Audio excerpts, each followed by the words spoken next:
বঙ্গ বিজেপির রাজ্য সভাপতির পদে বদল হবে, এই প্রশ্ন ঘুরপাক খাচ্ছে রাজ্য রাজনীতির অন্দরমহলে।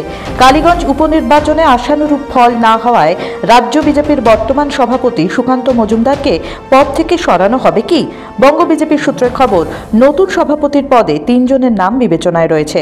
দলের অন্যতম সাধারণ সম্পাদক এবং বালুরঘাটের সাংসদ জ্যোতির্ময় সিং মাহাতো, বিধানসভায় বিজেপির বিধায়ক তথা সাধারণ সম্পাদক অগ্নিমিত্রা পাল, রাজ্যসভার সাংসদ শ্রমিক ভট্টাচার্য। বর্তমান রাজ্য সভাপতি সুকান্ত মজুমদার নিজের উত্তরসূরি হিসেবে জ্যোতির্ময়ের নাম দলের কেন্দ্রীয় নেতৃত্বের কাছে সুপারিশ করেছেন বলে শোনা যাচ্ছে। জ্যোতির্ময় সুকান্তের ঘনিষ্ঠ বলেই পরিচিত। পাশাপাশি রাজ্যের বিরোধী দলনেতা শুভেন্দু অধিকারী নাকি চাইছেন অগ্নিমিত্রা পালকে সভাপতি পদে বসাতে। অগ্নিমিত্রার নামও ইতিমধ্যে দিল্লির শীর্ষ নেতাদের কাছে পৌঁছে গিয়েছে বলে জানা যাচ্ছে। তবে শোনা যাচ্ছে এই 2 নাম ছাড়াও আরএসএস তথা সংঘের তরফে জোরালোভাবে উঠে এসেছে শ্রমিক ভট্টাচার্যের নাম। তিনি বর্তমানে রাজ্যসভার সাংসদ ও বিজেপির অন্যতম মুখপাত্র। রাজনৈতিক মহলের মতে শ্রমিক সাংগঠনিক ও প্রচারমূলক দিক দিয়ে বেশ দক্ষ এবং তার সঙ্গে সংঘের সম্পর্ক অত্যন্ত দৃঢ়। রাজ্য বিজেপির পুরনো নেতাদের একটি বড় অংশ শ্রমিকের পক্ষেই সায় দিয়েছেন।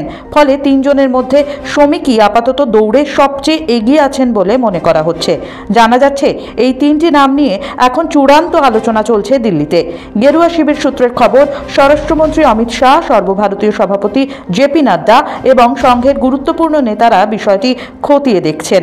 তবে আগামী বিধানসভা নির্বাচন অর্থাৎ 2026 সালের আগে রাজ্যের নেতৃত্বে পরিবর্তন আসা আদৌ যুক্তিযুক্ত হবে কিনা তা নিয়েও দলীয় স্তরে বিভাজন রয়েছে। দিল্লির একাংশ মনে করছে এই মুহূর্তে সুকান্ত মজুমদারকে সরালে সংগঠনের ভিত নাকি নড়ে যেতে পারে। কারণ তার নেতৃত্বেই বিগত কয়েক বছরে রাজ্য বিজেপি একাধিক নির্বাচনে লড়েছে। ফলে পরবর্তী লোকসভা ভোটের আগে বড়সড় পরিবর্তন এড়িয়ে চলাই শ্রেয় বলে মনে করছে দলীয় নেতৃত্বের একাংশ। তবে চূড়ান্ত সিদ্ধান্ত আপাতত স্থগিত রেখেছে দিল্লি, কারণ সর্বভারতীয় সভাপতির পদেও পরিবর্তনের সম্ভাবনা তৈরি হয়েছে। সেই সিদ্ধান্ত চূড়ান্ত হওয়ার পরেই রাজ্য নেতৃত্বে রদবদল করা হবে বলে বিজেপি সূত্রে ইঙ্গিত। এই পরিস্থিতিতে জুনের শেষে বা জুলাই মাসের প্রথম সপ্তাহেই এই অনিশ্চয়তা কেটে যেতে পারে বলে খবর। তখনই জানা যাবে বঙ্গ বিজেপির সভাপতি হিসেবে সুকান্ত মজুমদারই থাকছেন নাকি নতুন নেতৃত্বের হাতে তুলে দেওয়া হচ্ছে রাজ্যের হাল। আপাতত বঙ্গ রাজনীতির মূল প্রশ্ন, কে হচ্ছেন পরবর্তী রাজ্য বিজেপির সভাপতি।